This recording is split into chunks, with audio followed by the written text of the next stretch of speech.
There is a voice that sounds like it was carved out of the very bedrock of Jamaica. It is deep, gravelly, and unmistakable. It is a voice that has echoed through the dance halls of the 90s, the radio waves of the 2000s, and the prison cells of the 2010s. It carries the weight of a nation, messages of struggle, cries for freedom, and hymns of love. To the casual listener, he is the man behind the Grammy-winning hits. To the critics, he is a figure of controversy. But behind the iconic dreadlocks and the stage name lies a life story that reads like a movie script. It is a saga filled with meteoric triumphs, devastating setbacks, and a resilience that few human beings possess. Today, we are going beyond the headlines. We are diving deep into the untold story of Mark Anthony Miri, the man the world knows as Buju Banton. We will walk the streets of his humble beginnings in Kingston 8. We will dissect the controversies that nearly destroyed his career and the spiritual awakening that saved it. We will open the doors to his stunning architectural masterpiece in the hills of Manchester, look under the hood of his luxury car collection, and break down the empire that has built him a net worth of nearly $3 million. This is not just a tale of fame and fortune. It is the story of a father of 17, a philanthropist, and a survivor who spent 10 years in a cage only to emerge stronger than ever. This is the untold story of Buju Banton. The story begins on July 15, 1973. In the heart of Kingston, Jamaica, in a neighborhood known as Barbican Road, Kingston 8th, Mark Anthony Miri took his first breath. The Jamaica of the 1970s was a place of vibrant culture but also intense political and economic challenge. Mark was born into a massive family, the youngest of 15 children. Survival in such a large household meant you had to be loud to be heard, and you had to be tough to endure. His parents were the definition of the Jamaican working class. His mother was a hard-working street vendor selling goods to make ends meet, while his father worked tirelessly in a brick factory. These humble roots instilled in young Mark a work ethic that would later define his career. It was in these early years that he received the name that would stick with him forever. His mother affectionately called him Buju. In Jamaican patois, it's a term of endearment often given to chubby children. It was a soft name for a boy growing up in a hard place. But the second half of his moniker, Banton, was something he chose for himself. In the world of Jamaican music, a Banton is a storyteller, a DJ with a lyrical flow that commands respect.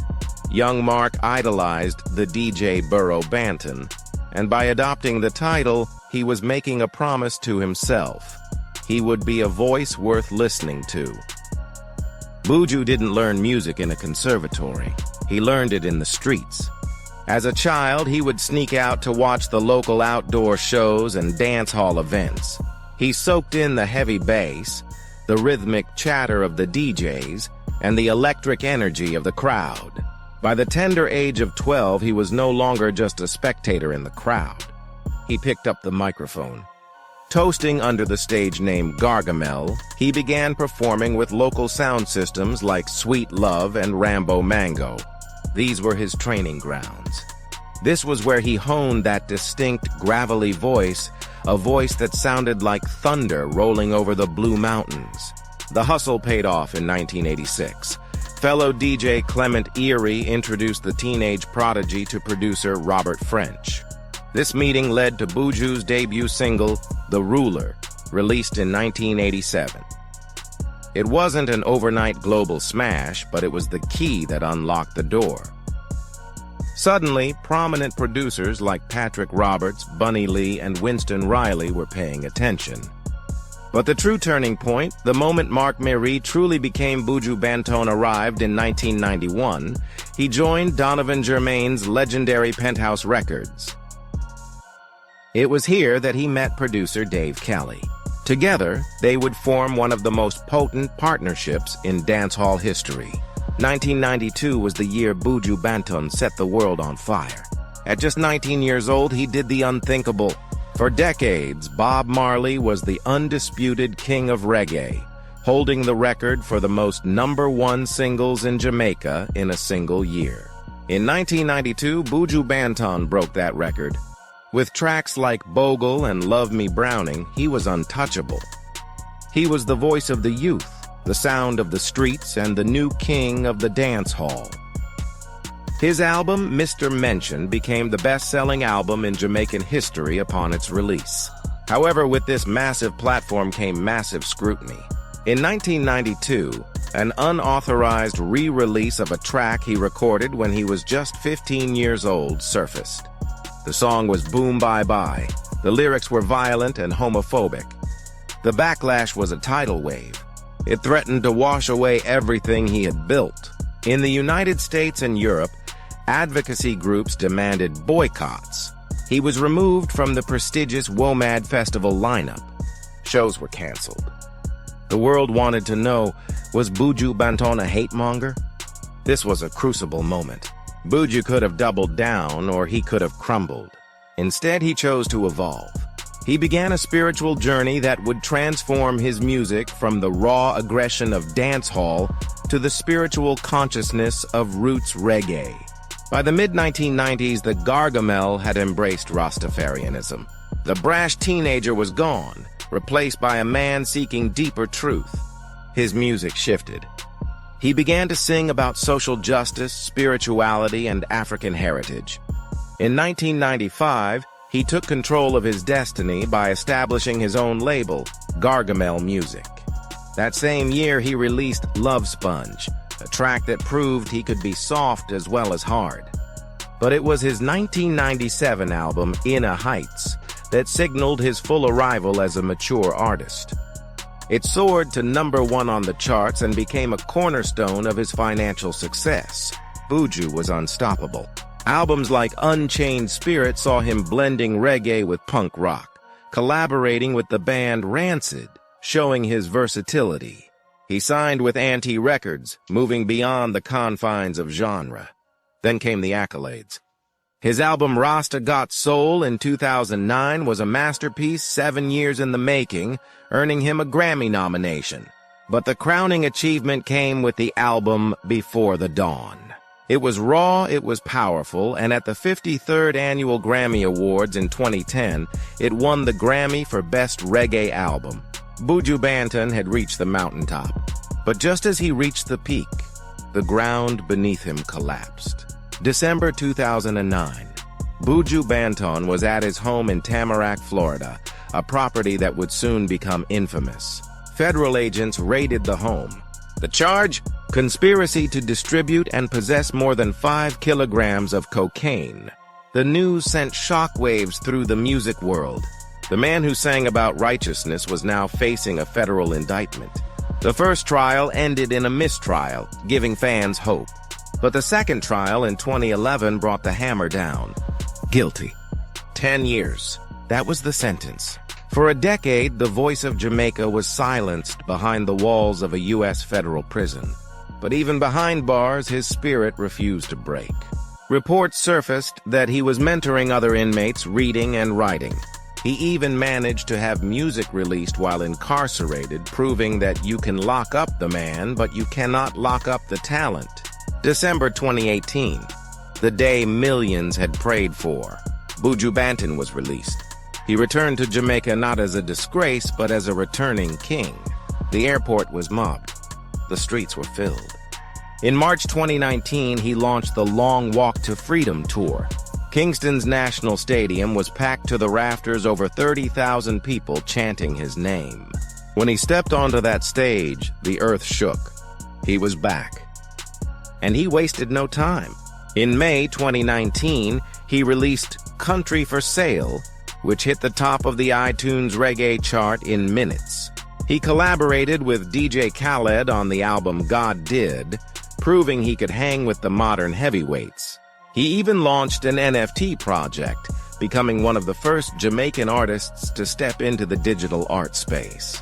Buju wasn't just catching up, he was leading the way.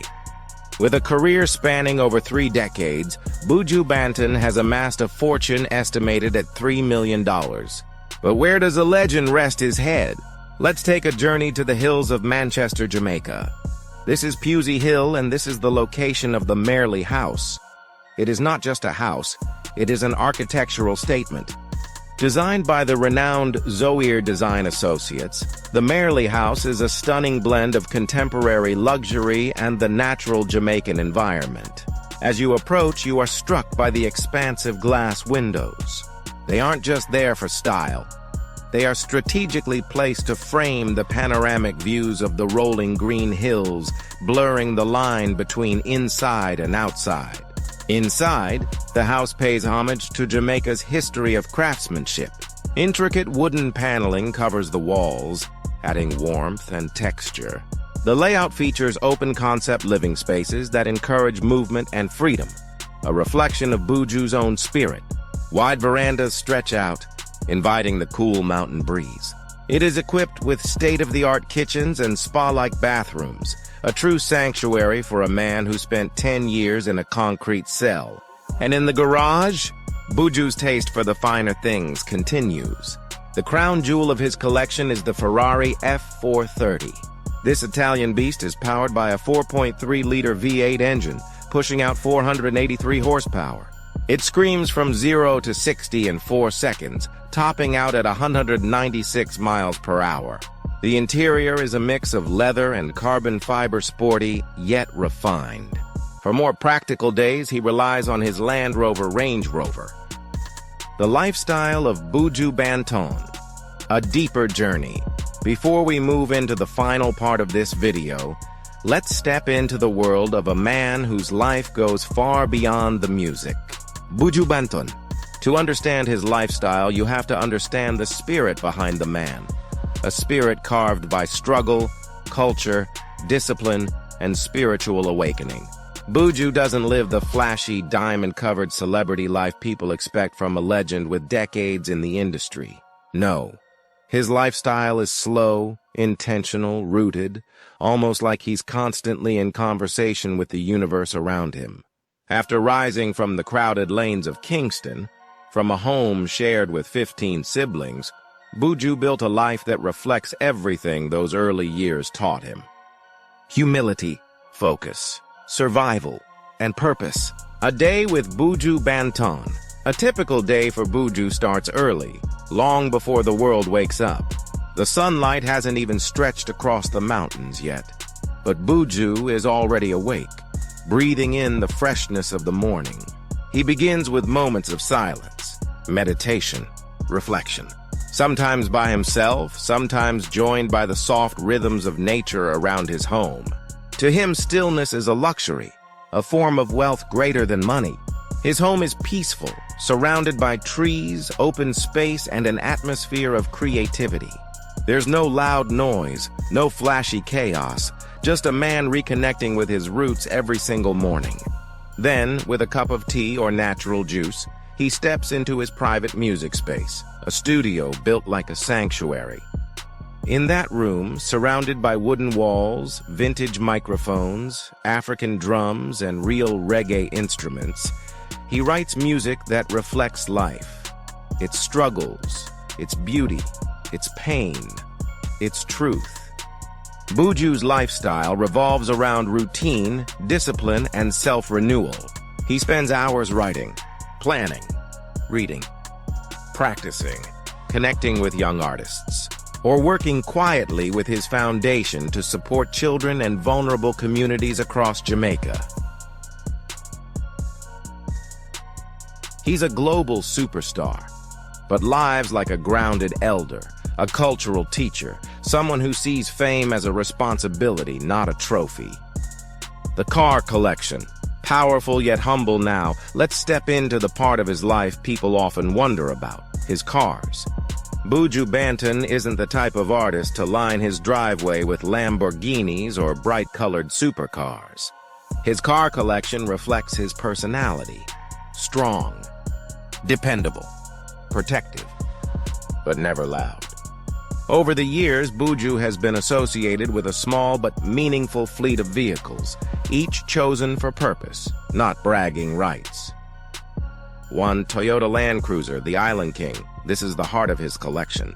In Jamaica, the Land Cruiser is known as the Lion of the Mountains, and it fits Buju's spirit perfectly, a symbol of power, durability, and quiet confidence. It's the kind of vehicle you trust on rough terrain, late-night drives, or long journeys into the countryside. Large, tinted, comfortable, built for people who live life on their own terms. 2. Range Rover, class without noise. The second personality in his garage, the Range Rover. Not the celebrity look-at-me edition, but the softer, elegant model with deep tint and a comfortable interior. The Range Rover represents the sophisticated, world-traveling side of Buju, a vehicle that carries him to meetings, rehearsals, video shoots, and private events without drawing attention. It's luxury, but controlled, quiet, mature. 3. Mercedes-Benz SUVs, reliability. First, throughout different stages of his career, Buju has favored Mercedes SUVs, machines known for safety, reliability, and strength. For him, it's not about speed. It's about presence. A Mercedes SUV says, "I'm here, I'm steady, I'm focused." It matches the energy of a man who has lived through storms and walked out stronger. 4. Classic off-road Jamaican vehicles. And then, the roots. Older Land Rovers, rugged older 4x4s, the kind of vehicles that remind him of the Jamaica he grew up in. Simple, tough, functional. Used for countryside travel, foundation work, or moving equipment. These aren't collector's items. They're reminders of where he came from. What Buju's collection really means if supercars are about being seen. Buju's cars are about moving with purpose. Every vehicle he owns reflects a piece of his identity. Strength like the Land Cruiser, elegance like the Range Rover, dependability like the Mercedes, cultural roots like the classic off-road trucks. No loud colors. No attention-grabbing engines. Just machines that carry a man who values privacy, protection, and peace. His lifestyle, like his cars, is about being grounded, connected, and focused on the things that truly matter.